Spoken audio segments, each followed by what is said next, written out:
Okay, Anthony Scaramucci, GM, welcome. Hey, it's good to be here, Dan. Thanks for having me. Hi, Stacy. Hi. Thanks for coming on. Let's start this way. There's a lot we want to talk about. We will get into so many different specific things, but let's start this way. Are you right now, and this is a question I know we've all been asked too, considering everything that has happened in the crypto space in the last year plus, are you still as bullish as you've ever been? And what would you say to someone who kind of questions that? Well, I mean, listen, I'm not a cult figure in this space. I'm not an evangelist. I'm not one of these religious figures that's going to chant Bitcoin uber alles no matter what is going on in life.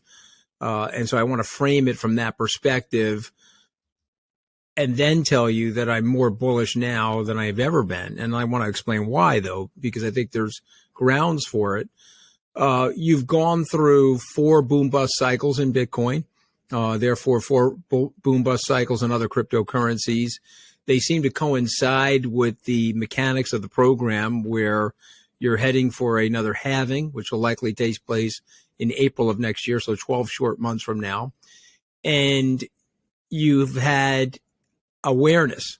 I would say 2022, let's say January 2021 to the end of 2022 was Bitcoin awareness. So prior to that, there was sort of a microbrewery known as Bitcoin, and people liked the beer that was coming out of the microbrewery. And then all of a sudden it had this Budweiser-like distribution explosion where everyone in the world and their mother was talking about Bitcoin. And it had a boom-bust cycle like it did the other 3 or 4 periods of time, but it had a way more exaggerated boom-bust cycle because the media was focused on it and more people owned it, more wallets were out there. And then, of course, what happened almost right on time is the intersection of fraud and over leverage, which always happens in the age of new technology. We saw that happen in the year 2000 with Web 1. We saw that happen with the robber barons in the 1890s. We had the panic of 1907. I could name to you all the different crises that we've had in financial markets. Most of them are born from either manipulation, leverage, fraud, or the adoption of a new technology that people are experiencing. And I don't want to leave out of this story. If you don't mind, I'll just keep going because the meme stocks are also part of this story. Why is that? Well, the technology that we have now can create a bee swarm. And so 10, 15 years ago, centralized hedge fund managers could make single stock decisions and they wouldn't necessarily have this counteraction by a bee swarm because they probably didn't have the technology, the Zooming, the Instagram, the iMessaging, all the different things that these guys use to counteract in the market. So I couldn't be more bullish. You've had the FTX debacle, which I've lived through and obviously was a victim of. You've had the Celsius debacle, Luna debacle, BlockFi debacle. You have Gary Gensler, the real live Jiminy Cricket. I guess he looks like Jiminy Cricket, and so he's taking it out on the rest of us because of that. I don't know. None of the stuff that he does makes any sense to me. He's got the SEC in complete disarray, and he's made a decision alongside of the president of financial services, the shadow president, the 200-year-old grandmother of George Washington, known as Elizabeth Warren. So we have a 200-year-old fossil, and we have an angry white male in charge of the SEC that wants to destroy financial innovation in the country. So I don't know. We've lived through a lot of different weird things. There's probably, I don't know, maybe Mercury's in retrograde. I don't know what the hell is going on, but normal things are not happening. And yet, despite all of this abnormalcy and some predictable fraud and predictable over leverage, Bitcoin's sitting at 28,000. And so if you zoom out, this is an incredibly sturdy, bizarrely anti-fragile asset class, and it's probably going to be 40 or 50,000 by the end of the year.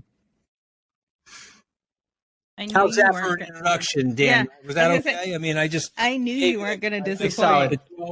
Click the 12 gauge, okay? That's solid. Okay? That's where we are right now, you know. Oh, man. I'm still wearing my suit. I just want to point out that Stacy and Dan are dressed like billionaires. And unfortunately, I am only a billionaire in one country. That's Zimbabwe, where it takes about $15 billion to cross town in a cab. Sure. Zimbabwe dollars, that is. I do want to quickly appreciate your microbrewery analogy for the way Bitcoin kind of blew up. So there's so much to unpack there. You do also have a direct line to a bunch of institutional investors. So there's how you see and look at the markets and what's going on right now.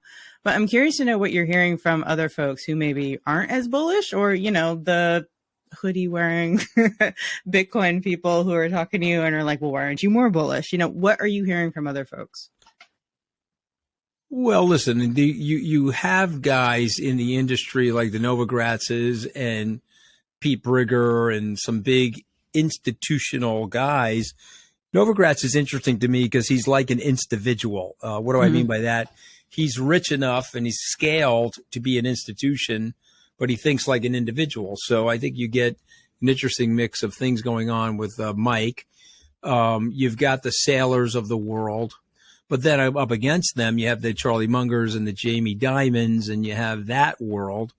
And you also have the regulatory world. Remember, the money center banks and the regional banks are under siege right now, and they're going to once again need Washington. And so if Washington's shadow president for financial services is Elizabeth Warren, well, you better believe that these CEOs are going to call Bitcoin a decentralized pet rock, and they're going to say it's venereal disease, and they're going to do whatever Washington would like it to do. I mean, Jamie Dimon is probably the smartest person in financial services history since the original JP Morgan.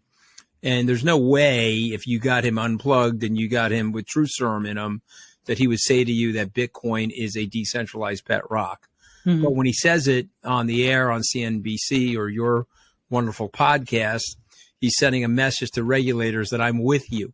I'm going to take my matched sail, because all these big businesses, these big institutions, like a matched sailing race, they're looking at each other's sails and they're trying to coordinate their sailboats pursuant to way the sailboat in front of them is to see which way the wind is blowing.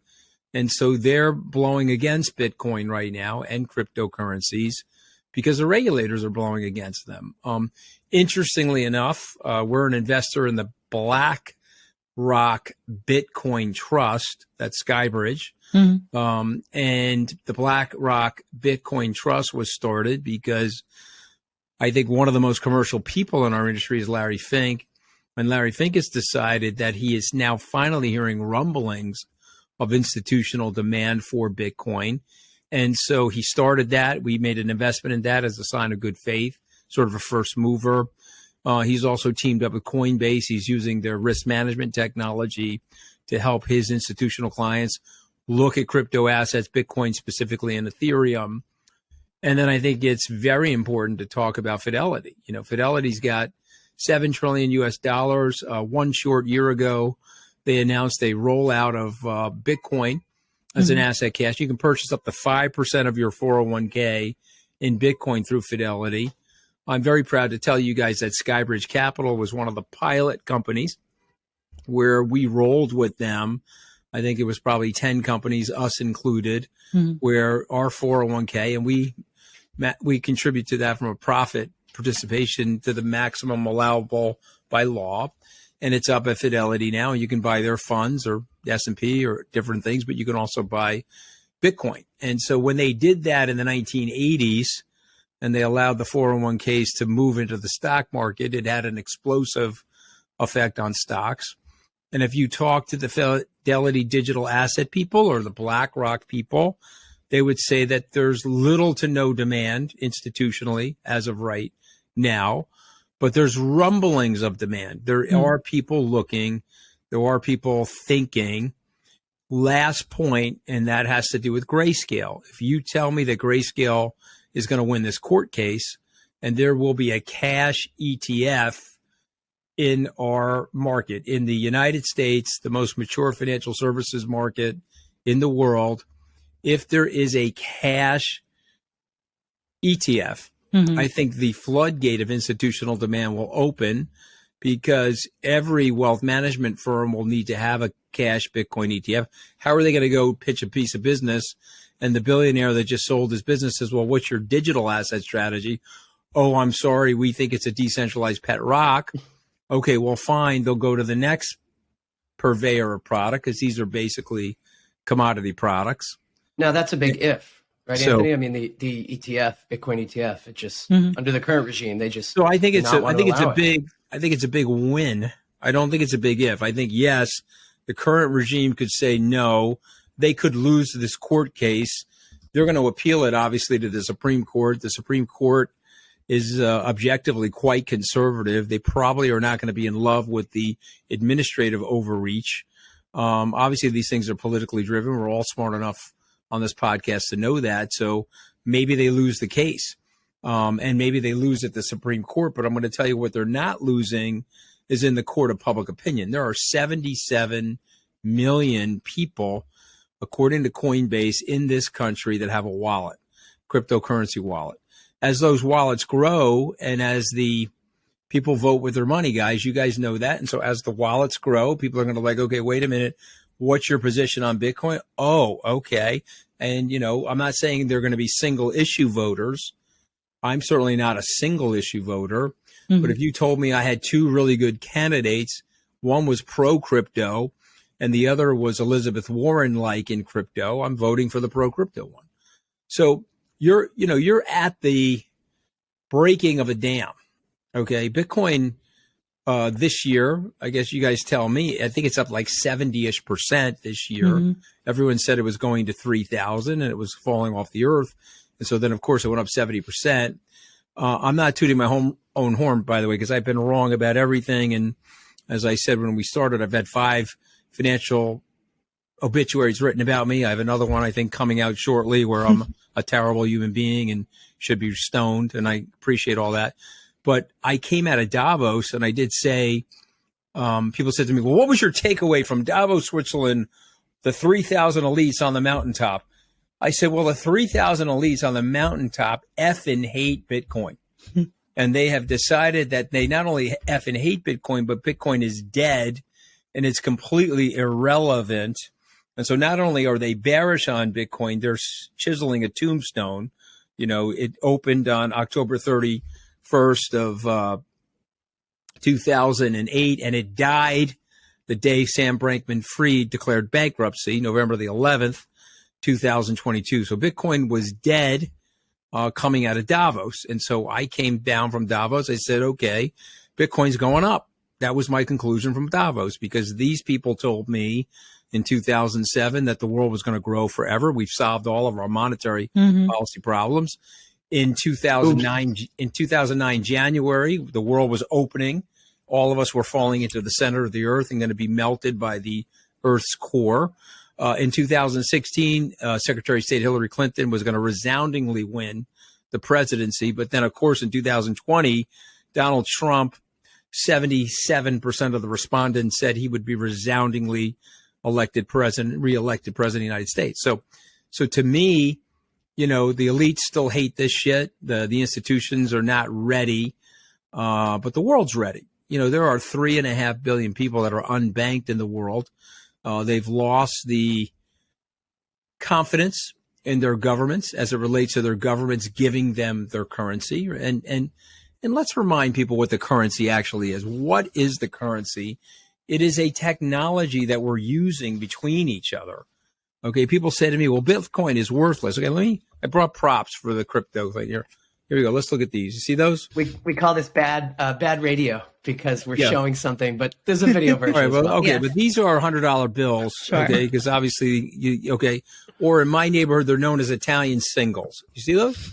Okay, those are $100 bills, and let's just talk about this. This is made out of cotton, and it's made out of linen. And so if you Google it, what's a $100 bill made out of? 75% of it is cotton, 25% of it is linen. You got a little bit of a counterfeit strip on it.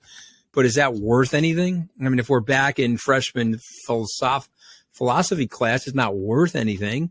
But we've attached value to it. We're using it as a technology to avoid charter. But I just know that the smartest people in the world know that we've now created a technology that is immutable. This, the government can make trillions of dollars of this, which distorts your savings account. It weakens your purchasing power.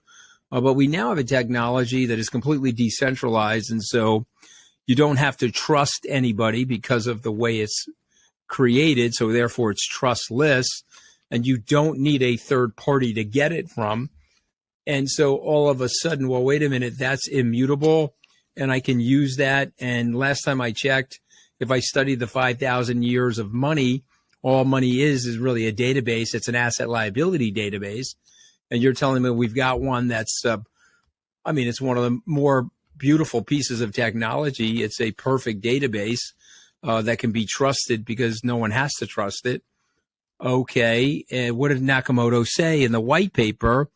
You know, if you don't believe or don't get it, I don't have the time to explain it to you. I'm sorry, but you may want to buy a little bit of this because it might catch on. He was saying that at a half a penny. It's 28,000 as we're speaking.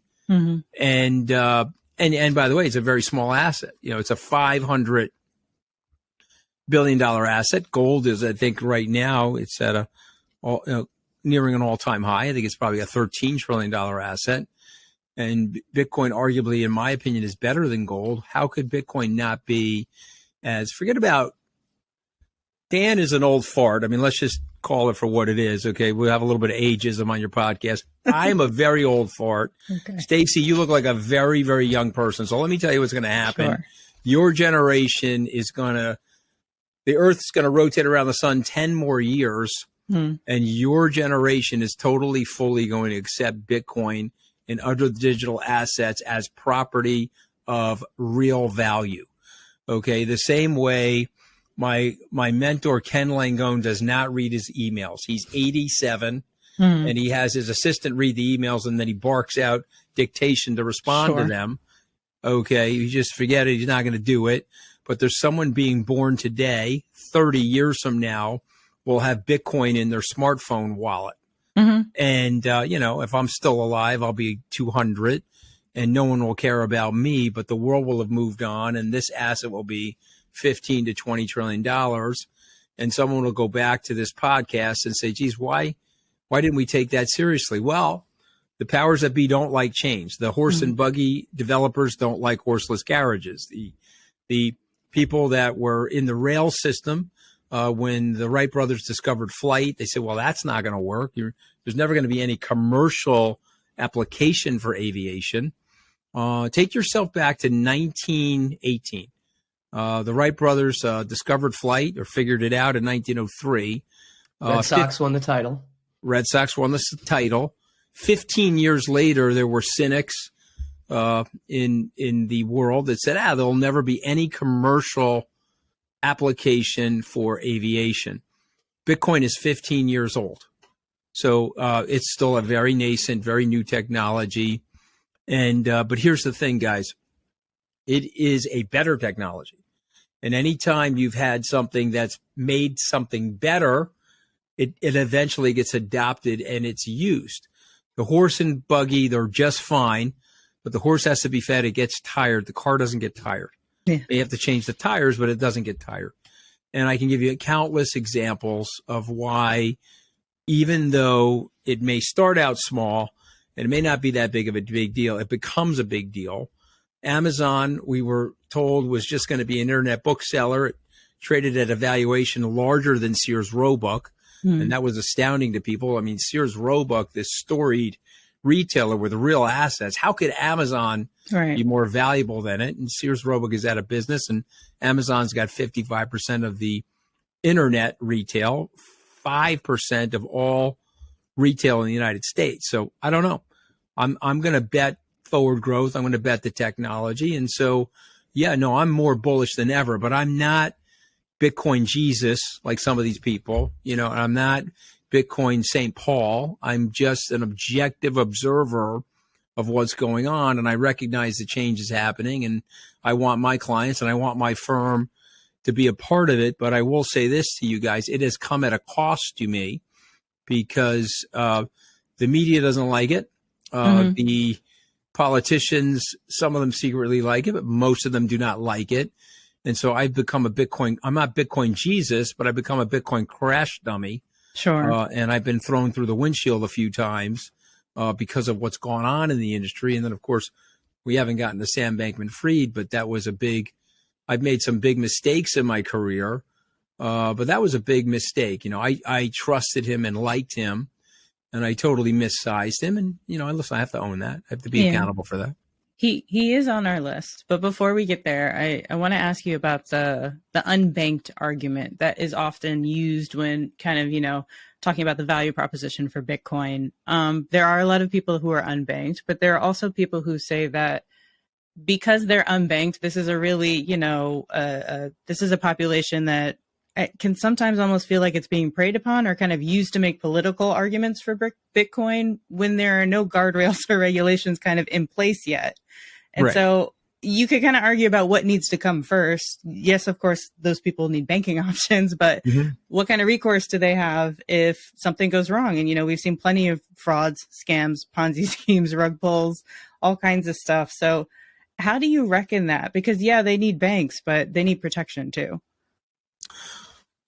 So I think it's a brilliant question, Stacy. So I just want to step back and lay out a framework first. So it's the Wild West in Bitcoin. It's very reminiscent to the early banking era in the United States. And then remember, back in the 1920s, after the banking crisis sort of evolved, what was going on in the Congress, we were interviewing banksters, and we had very derogatory statements being made about banksters who stole people's money, or they were over levered, or they didn't set up their fractional reserve accounts properly, and there was no regulation. And so people were super mad, super angry. A lot of that's going on in Bitcoin today. We used to have incredibly smart politicians. That's why the country became great. The founding fathers and mothers set it up a certain way. Guys like Lincoln and Roosevelt figured out that they could make it grow. And Franklin Roosevelt, whether you're a Republican or a Democrat, he was a brilliant guy and a great president. He had a horse sense about him. And so what he said was, well, I don't really understand what we need to do, but there are people that understand what we need to do. Why don't we hire the foxes, put them in charge of the hen house, and let us figure out how to protect the hens from other foxes? I mean, that's basically what he said. He went and hired Joseph P. Kennedy, Jack Kennedy's dad, who was a rank speculator in the 1920s, knew every trick in the book. And I don't understand why we don't have that common sense approach today. I don't understand why people say, okay, wait a minute. This is part of the arterial structure now of capitalism.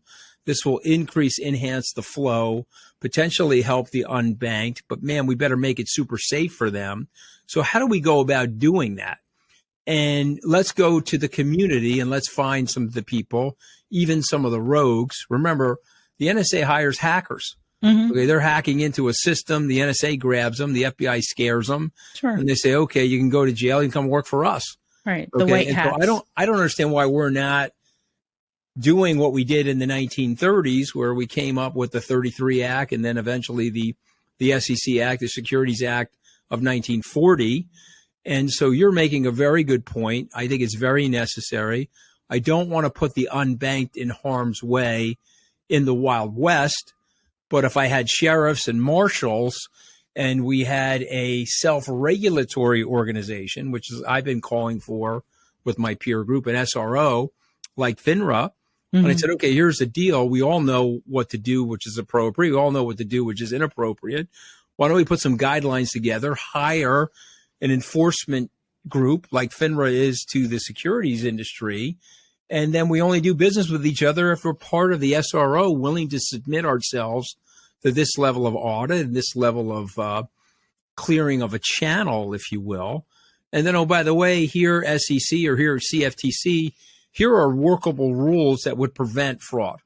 Now, I'm not going to say it's going to eliminate fraud, because we're all smart enough to know that you cannot eliminate fraud. Bernie Madoff was one of the most regulated people on earth. The Sackler family and food and drugs are probably even more regulated than securities. And, you're going to have fraud, and you're going to have people that game the system no matter what. But we can have a fraud reduction or a system gaming reduction. But it requires that kind of a thoughtful approach. We don't have that. We have tribalism. We have partisan political narratives. And if it doesn't fit that partisan political narrative, we're not going to do it. This is a left or right semi-solutions-based inertia going on as opposed to a right or wrong. This is the right thing to do versus the wrong thing to do. So, look, what did Churchill say about the United States? We always do the right thing after we've exhausted every other possibility. So we're in the exhaustion mode right now, and hopefully we'll get to a group of people that will say, yeah, this is what we need to do to protect the unbanked. But do you think Gensler is or could be one of those people? Disaster. He's a walking disaster. He's on missile lock. Gensler is part of a different cult. Okay, so if you've got the Bitcoin evangelists, he's the anti-crypto evangelist. Okay, he's decided that this is, Elizabeth Warren said to Chuck Todd that this is worthless. At least her art on her wall she can throw darts at. You can't throw darts at a cryptographic code on a computer. And so therefore, definitionally, the art is more valuable than the cryptograph in the computer. And it's just an unbelievably ignorant statement. It's bizarrely naive. But that is the Sherpa. That is the person that's guiding us now. And Gensler is one of her acolytes. So he's a disaster. He's part of the anti-cult. I'm neither. I'm not an evangelist and I'm not a naysayer. I see the technology, the value of the technology. And if smart people get involved to regulate it, it'll work. And just think about, you're mentioning the unbanked. So those $100 bills I showed you, there are El Salvadoran expats. They live here in the United States, over 150,000 of them. The Minister of the Economy in El Salvador, who visited New York during the UN General Assembly meetings, told us that if they can work on a wallet-to-wallet transfer, the El Salvadoran community would save over $400 million a year. So meaning that unbanked person that we're describing, they walk into Western Union. They say, I want to send $1,000 back to mom in El Salvador. They give them the 1,000. Western Union keeps 100. Mom gets 900. And the citizens and the expats are out a meaningful sum of money. So when you think about that innovation, a wallet-to-wallet transfer that reduces time and reduces fees, and we know because of the technology, it actually crosses and it's secured over the blockchain, you can unleash a tremendous amount of economic innovation and efficiency. I own a restaurant here in New York, the Hunt and Fish Club. We have about a 15% gross margin. If we could avoid MasterCard and Visa, we would have a 20% improvement in our gross margin. We'd have a 3% increase in our gross margin. Are you telling me that 5 years from now, I won't be able to have people in our restaurant that have maybe a digital dollar, could be a central bank digital currency, it could be a Circle-based digital currency or something, and my restaurant says, okay, that's great, here's our wallet, why don't you transfer from your phone to our wallet value for the food that we just gave you, and oh, by the way, we've saved 3%. We're passing that on in terms of slightly lower food and beverage costs and slightly higher salaries for our employees. That's a win-win. And when you have technology that can create win-wins, people figure out ways to get that technology into the system and get it adopted. So, Anthony, because we touched on Gary there a little bit, let's look at the political landscape in DC. I mean, not just Gary and Warren, obviously, but there was a time not that long ago, I don't know, 2 years, where it seemed like your view on crypto, if you're an elected official, was a nonpartisan issue. There were people on both sides who hated it, people on both sides who said, this is great, let's foster innovation. Lately, I feel like that has changed a little bit. And for whatever reason, it's more GOP folks who are pro-crypto, from Tom Emmer to Ted Cruz.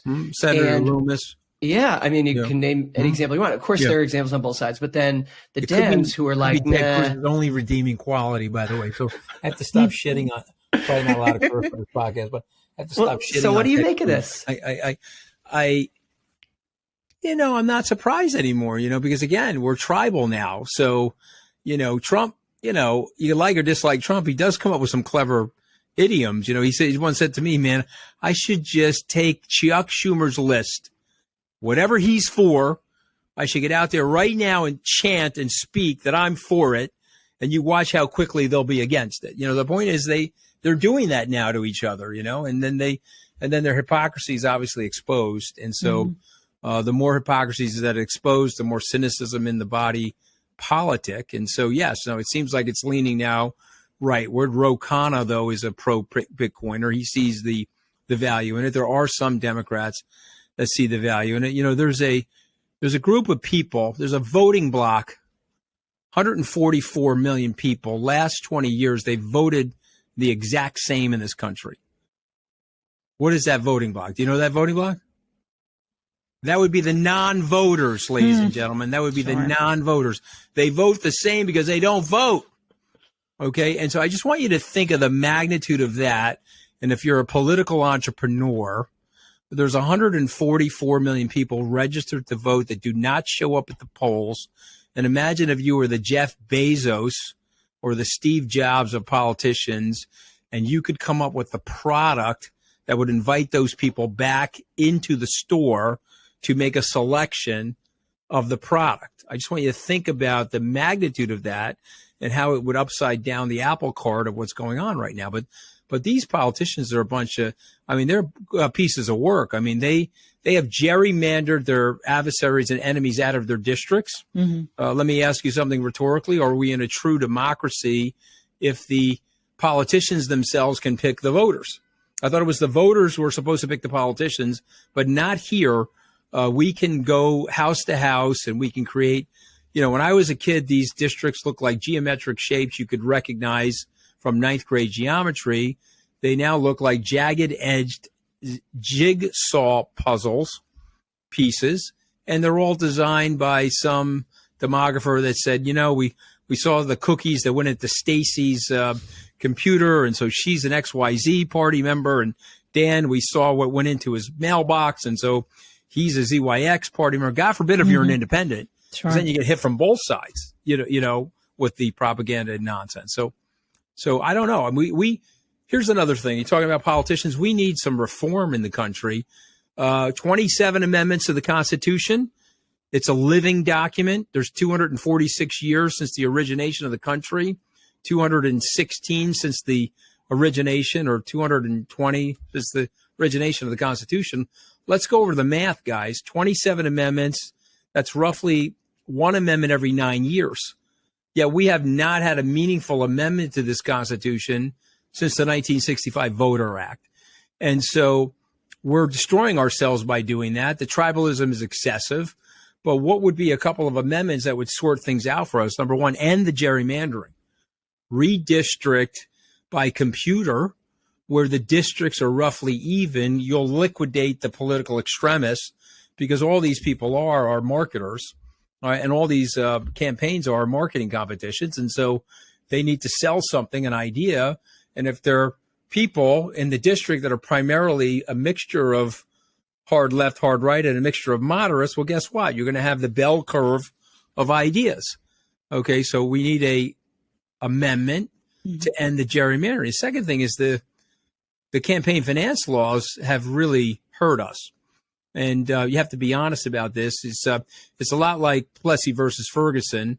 And just to remind people what that was, the Supreme Court said separate but equal facilities are acceptable. And so that gave a license for high racism and high levels of segregation, which was destroying the country over 80 years. People started to protest. They remanded that with Brown versus Board of Education. So they reversed Plessy versus Ferguson. Citizens United is an example of that. They're under the cloak of the First Amendment. They're saying no problem. You can pump $1 billion into a campaign. You have that right.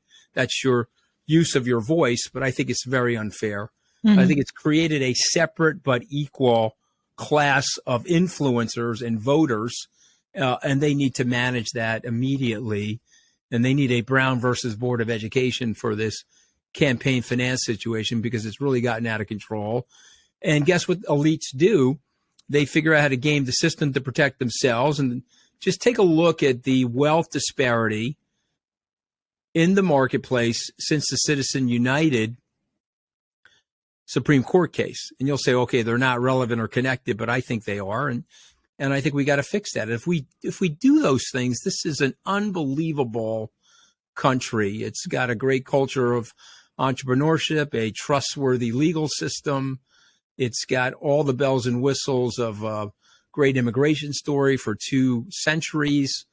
I mean, I don't know. I mean, the best days for America could be ahead of it, but we've got to start thinking more practically about America. And I mean, I don't know why we have 200-year-old fossils defining and deciding the fate of financial innovation in America. I don't understand what the hell we're doing with that. And these people have by and large failed the country. They racked up $30 trillion of debt. They've overpromised. They've undertaxed. They've set this thing up for a new generation of Americans where they're going to be faced with dealing with all these issues. And then they're still in power. Guys, get off the stage. You sucked at it and you hurt the country. Get off the stage. Give an opportunity to some of these younger Americans that are more vital, that can come up with fresher ideas and understand where the world is going, not the world that we once had.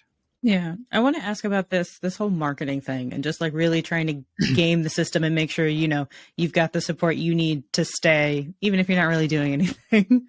Because what we often Elizabeth hear... Warren has only written one piece of legislation in 10 years. So, I mean, yes, she's a big mouth and she's a granny with the conversation and the way she moves herself, and she's a scold, but she really hasn't done anything for the country. She hasn't helped the country. Yeah. Well, So what I wanted to say, what we often hear from lobbyists, and of course, these are people who are lobbying on behalf of the crypto industry, is that there are lots of people who are actually at least curious, if not actually optimistic about blockchain technology. But to your point, they can't say that or even hint at that publicly. Otherwise, they're going to risk losing a bunch of support. Do we need that to change in order to see real progress here? I do think that, yes. I do that. I know. Now, the real question, Stacy, is how? Yeah. How is it going to change? And I don't know the answer to that, but I do think it needs to change. I'm just wondering if, frankly, your generation will be willing to change it. I'm wondering if you won't accept the status quo. Remember what I said. It's a very deep market out there of a single voting block known as the non-voter. Just imagine if we can get a transformative politician to get those people back in the game. Imagine the upside down apple cart that these more traditionalists would face. Now, listen, I got my 11-day PhD in Washingtonian nonsense. Okay. These are brutal people. Mm-hmm. They love power for the sake of power, and they want to stay in power. And one of the ways to stay in power is to create these fat tails of extremists on both sides. And this chant that creates tremendous cynicism, which causes a lot of apathy and a lot of voter evacuation. And then they screen out their adversaries from their districts, and they stay in office for 30, 40, 50. I mean, this guy, Chuck Grassley, I guess he gave birth to Thomas Jefferson. I don't know. I mean, I guess he's going to run for re-election when he's 300. But I mean, come on, man. It's a bad look for the country, guys. I mean, it seems like Dianne Feinstein, God bless her, I want her to live to be 300. But why don't we only serve like 100 years in the Senate? Now, why do we have to go for the full 300? It's just nonsensical at this point. It seems like there's a carrot, Anthony, there used to be a carrot that would motivate both politicians and regulators. And the carrot was, if you're not careful, the U.S. will lose out in this area to other countries.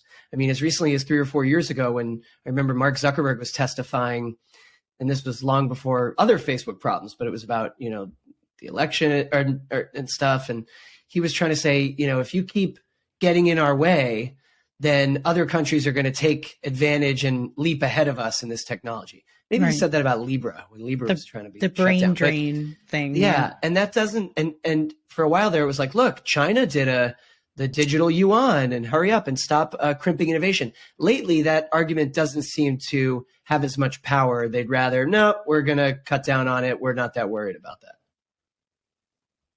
Like as a motivational tool. But I think it's arrogance. And so remember, if you want to maintain America's standing in the world, you then have to study history. And then what do you learn from the history? You have to figure out a way to cheat the history. Okay, because these republics, and as Ben Franklin said, you have a republic if you can keep it. And we have some idiocy going on in the country now where we're taking for granted what we have. Reagan said 40 years ago, you're always one generation away from losing your freedom. I was too young to understand it at the time because I was taking the system for granted. When you watch people breaking glass at the Capitol building, you're like, okay, I now understand what Ben Franklin was talking about. And so now we've got to get people in the mix that can restate the vision of the country, renew the country, provide guidance that fits this wonderful, beautiful, colorful mosaic of people. The demographic of the country's really changed. Go look at the 2016 electorate and look at the predicted 2024 electorate. The country's changed dramatically. And again, I'm not saying it's changed in a way that's bad. In fact, I think it's probably changed in a way that's good. But let's look at it for what it is. How could the Republican Party sit there in a hard white position? That's basically what it is. Instead of being entrepreneurs and having their ideas reflect the beautiful, colorful, diverse mosaic of the American people. A good entrepreneur would say, hey, yeah, that was great back in 1948. It doesn't work in 2024. I would argue it wasn't great in 1948. No. But Yeah, it was sure. great for them. It was great Yes. for them in terms of them being able to prosecute their political power. Yeah. No, I'm not saying it was great for the country because understood. too many people were left out. Yeah. And by the way, that was 1 year after a seminal event, the introduction of Jackie Robinson to American professional Major League Baseball, which was a groundbreaking event. And you can't see it here, but I've got a picture of Jackie in my office because Muhammad Ali is behind me, but Jackie is one of my real heroes because I really understand what he went through. And his wife just celebrated her 100th birthday last year. But I'm just saying to you, the Republicans have decided, well, we're the party of old white people. And so since old white people are dying off, let's change the rules. If the rules were the whites are going to run the country, we can have a democracy. But if the whites are no longer going to run the country, it's okay with me if we shade and color and change the democracy. I mean, come on, guys. We're better than that. We can't do that. Let's renew the democracy. Let's restate the vision. It'll help you in the cryptocurrency more. Because smart people, you put smart people in, they're going to look at the thing and say, okay, we need this. Guys, Hong Kong opened for business for crypto. Okay, they're not stupid. Oh, the U.S. is going to blow this. Right. That's fine. We're going to switch our position. UK, they screwed up with the Brexit. They all know it. They're open for business for crypto. Yep. Our supposedly socialist neighbors to the north have 2 or 3 cash Bitcoin ETFs. Mm-hmm. We've got Gary Gensler and Elizabeth Warren. Yep. You know, So let's use this as a chance to talk about Sam. How much worse did he make things in terms of the political landscape? Because the people who are anti-crypto, let's be clear, they already were anti-crypto. They didn't need FTX to happen. But now what's clear is they think they better make obvious to the public we're cracking down. We can't let that happen again. And it's the ultimate irony that he did so much damage because prior to the meltdown, he was Mr. Washington, the envoy of the industry. So talk a little bit about that. And then also, obviously, as you alluded to at the beginning, you had your own relationship with him too. I mean, I was there in the Bahamas at the big glitzy FTX and SALT conference. And obviously that all, crashed. I mean, listen, I have a lot to say about this, but I'll be brief. I'll just say the following. I think he embarrassed many people in Washington. People have a tendency to revise history when something happens like this. If I take you back to August of 2022, he was a media darling. He was on the cover of Forbes, cover of Fortune. He was a media darling. He was well received in Washington. He was well received in the financial institutional community. His parents were tenured law professors. They were also well received, tenured law professors at Stanford. I liked both of them. I liked Sam. I'm not going to pretend otherwise. I'm not one of these guys to revise history. I think we have also a tendency when people are victims of fraud, the media gets out there and has a drum and beats. Look how stupid these people are. Let me show you the list of people on the Theranos board or the list of Theranos investors. Oh, look at these moron VCs that invested with Sam. Oh, Scaramucci's an imbecile. He accepted $45 million from Sam. I was in some Zoom call 3 o'clock in the morning because of the time zone in Australia, and some woman was degrading me. and telling me that I was an imbecile because I had accepted Sam's money, and everyone and their mother knew that he was a fraud. And I laughed and I said, so you're telling me that someone offered you $45 million in cash for a piece of your business and they're one of the richest people in the world. You're saying no, you're a better person than me. I said yes to that. And so, just exposing her hypocrisy. But listen, I got it wrong. He had a pristine control room. He had a pristine data room. He had great attorneys around him. Sullivan and Cromwell represented him in the purchase and sale agreement. He had very smart compliance people in his office, but he did something that fraudsters do. He insulated himself. He had all of those people as a patina sort of on the outside. And then on the inside, he had 2 or 3 people with him. And remember, 3 of those people have already pled guilty. So guys, when the windows open and you hear clippity clop outside, it is a zebra or a horse. You tell me. Clippity clop outside, window open. It's a horse, not a zebra. You can't have your 3 cohorts in your inner circle plead guilty. You're the only one that's innocent. So maybe, but I doubt it. And yes, he's had a dramatically negative impact on the industry. He's shaken the confidence of people in the industry. He hurt me. He hurt my reputation. I've had 3 or 4 blistering articles written about me, and I've got more to come, obviously, on that. But here's the thing I would tell you, despite all of this, Bitcoin bottomed at 16,000 after the Sam debacle was announced, and it's trading at 28,000. So you guys tell me. I like markets. I think the markets are way smarter than me. The markets, human life has humbled me. And so I don't think I'm the smartest person by any stretch, not even close. But I do like what the market is telling me about where Bitcoin is, given everything that's happened and everything that happened with Sam. And now what's at issue, and I think this is always the good news, Americans are way safer after 9/11. Now, we can argue and debate the freedoms and the Patriot Act and all the different things, but I can tell you, because I'm close to the intelligence community and I'm close to people in the national security network, we're just way safer. We're smarter at disrupting these types of bad actors. I think Sam, Terra Luna, all these different things that happened last year are going to make us way safer and way smarter. I just think we got to get our regulators focused on how to do this so that we can have growth and innovation, as opposed to trying to choke out the crypto businesses through a choke 2.0 or trying to enforce 1930 laws on a 2030 company. I don't think we're handling it right, and that's why I'm okay speaking out about it. It costs me. These guys are coming at me with a proctoscope, and that's fine. But I'm a big boy. I almost thought we were going to get through an episode without talking about the Howie test, but here we are. We hit it on every episode pretty much. We ask everyone this, and I think the answer is always different. Do you think it's a valid way to determine what's a security? Because this is kind of like the big regulatory thing, at least for us right now, is kind of this little bit of sniping we see back and forth between the CFTC and the SEC.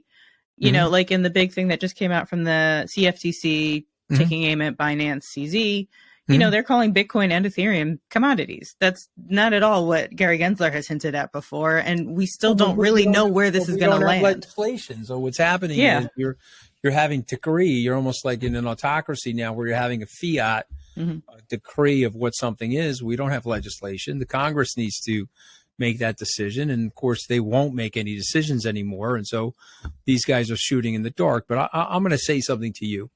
There was a rail system put in place in the 1860s, and, they had a transcontinental railroad, and then the airline industry was developed. Should we apply the rail system rules at the Department of Transportation to the airlines? I think we know the answer to that is no. We had cars developed prior to the really robust advent of commercial aviation.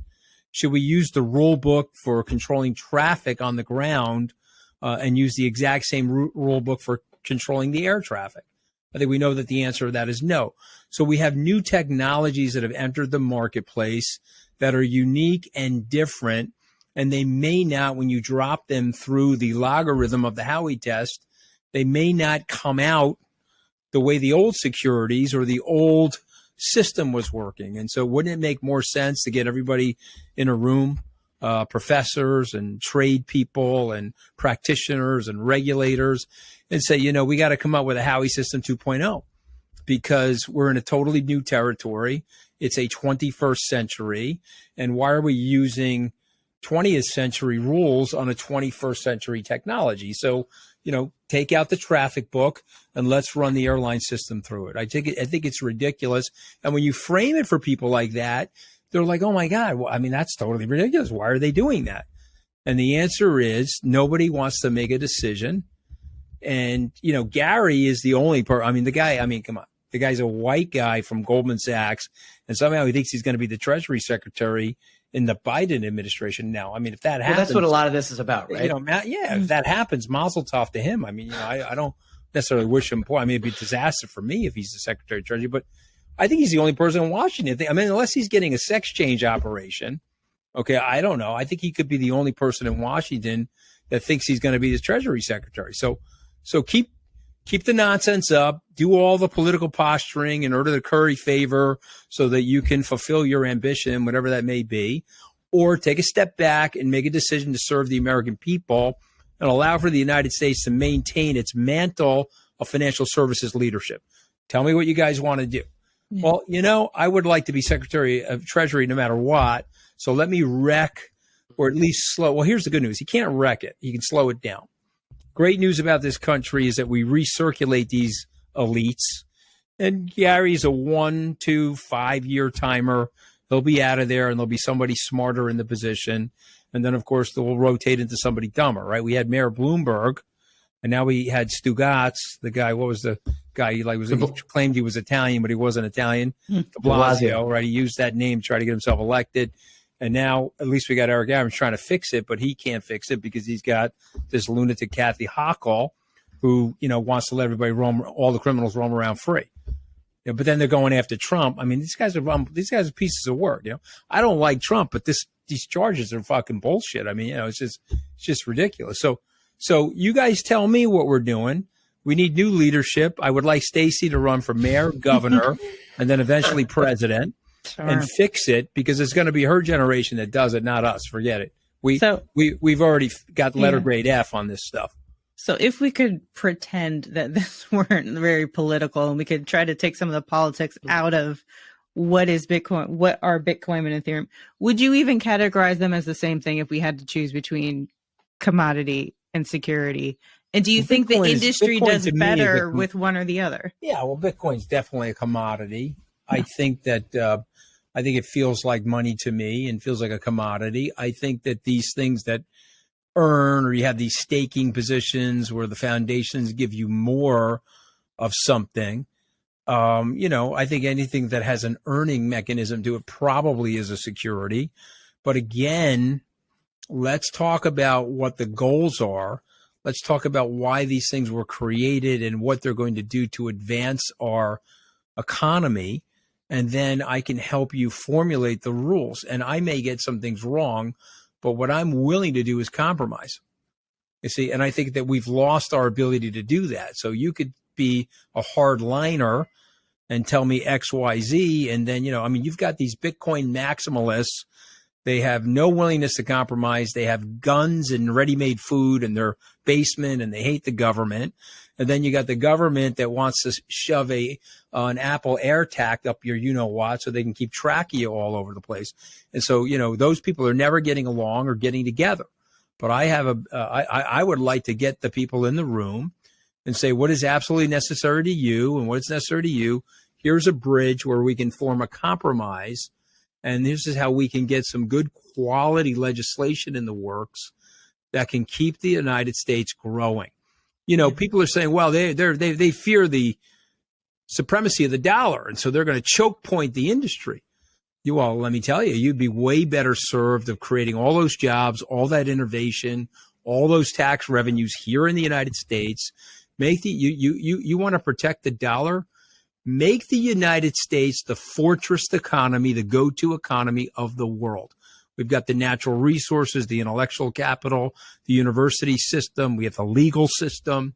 We have a decentralized form of government, which makes it sturdier than these other governments, allows for more meritocracy.